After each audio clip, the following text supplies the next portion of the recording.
Magandang oras po sa inyo mga kaibigan, maligayang Pasko at syempre pinaghahandaan ho natin yung manigong bagong taon, New Year po 2026. Pero sa mga nangyayari ngayon sa Pilipinas, magiging New Year ho kaya ang aabangan ho natin at masisilayan natin sa 2026. Yung pinakahuling survey, pagbabasehan ho natin, talaga ho namang bagsak na bagsak ang trust rating ng kasalukuyang Pangulo ng ating bansa, itong si Marcos Jr. Sabi ho ng maraming mga analyst, meron pa pong ibababa yan. Negative na nga bababa pa. -3 mga kaibigan. Which is, it's the first time in history na nangyari po sa kasaysayan ng Pilipinas. Kung maalala ho natin, noong panahon ni Erap na napuno rin ng kontrobersiya nung kapanahunan ho niya, bago siya bumaba sa kanyang pwesto, at least naka-14 pa yung trust rating sa kanya ng taong bayan. 14%. Ngayon din itong si dating Pangulong Gloria Macapagal-Arroyo nung kasagsagan ho ng mga kontrobersiya sa ilalim ng kanyang administrasyon, at least meron siyang 1. Hindi ho nag-negative mga kaibigan. Pero ito, yung kasalukuyang administrasyon ni Marcos Jr., -3. At sabi ho ng mga analyst, babagsak pa yan. Dahil ang isa sa mga faktor na sinasabi nila kung bakit babagsak pa, lalagpak pa lalo, lalampasan pa yung -3, yun po naman kanyang mga sinabi kamakailan lamang, na meron no silang ikukulong, may makukulong na mga big fish bago magpasko. At hindi magiging masaya ang Pasko ng mga ito dahil sila ay tiyak na mapupunta na sa kulungan. Pero magbabagong taon na, may nangyari ho ba? May naipakulong ho bang big fish? Wala naman. At yung iba nga, ang pinakahuli, yun nung isa sa mga commissioners ng ICI na itinayo mismo ng Pangulo, kaka-resign lang kahapon. So, tatlo na lang yung natira. Merong wang joke Sino na lang ang natira sa ICI? Ang natira na lang daw ho dyan ay yung wig o yung pelo ka nitong si ICI Chairman Reyes, mga kaibigan, no?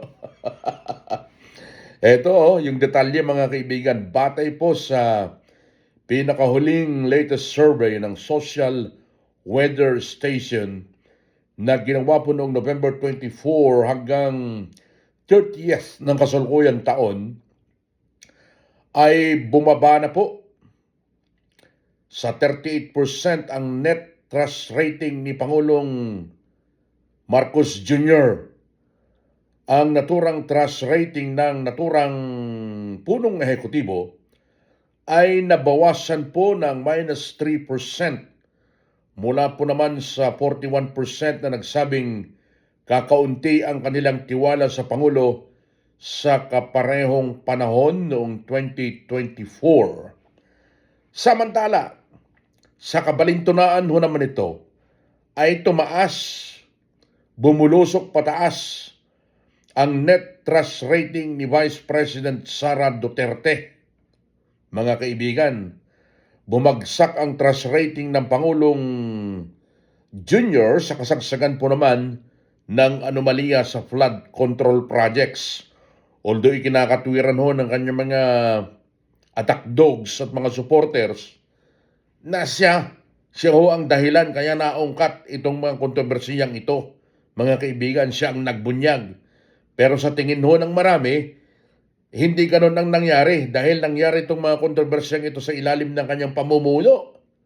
Mga kaibigan napag-alaman, nabatid na ang -3% net trust rating ni Marcos Jr. noong November 2025 ay mas mababa ho kumpara sa October 2025 na net trust rating na nasa 7%. Samantala po, Ang November 2025 net trust rating naman ni VP Sara Duterte ay mas mataas kumpara sa kanyang net trust rating na 25% noong October 2025 at pumalo sa 56% kontra po naman sa 26% na walang tiwala sa kanya, mga kaibigan. So yung trend pare-pareho eh. Bagamat magkakaiba ho yung bilang, numero, percentage ng survey ng iba't ibang mga survey companies katulad doon ng SWS at ng una yun pong Publicus Asia. Magkakaiba man ho yung numero pero yung trend ay pare-pareho.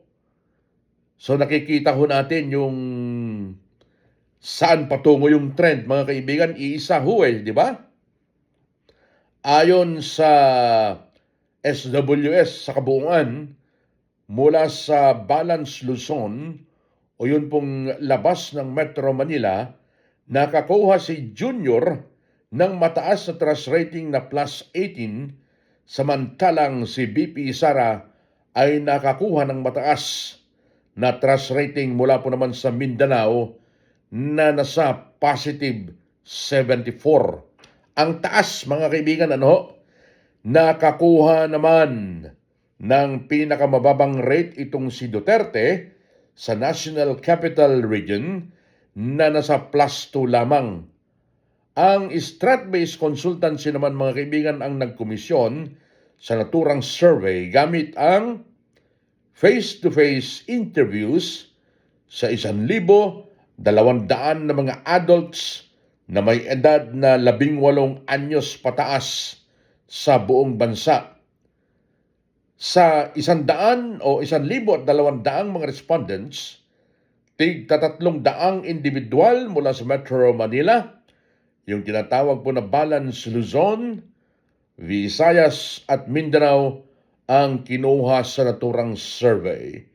Meron pong sampling error margins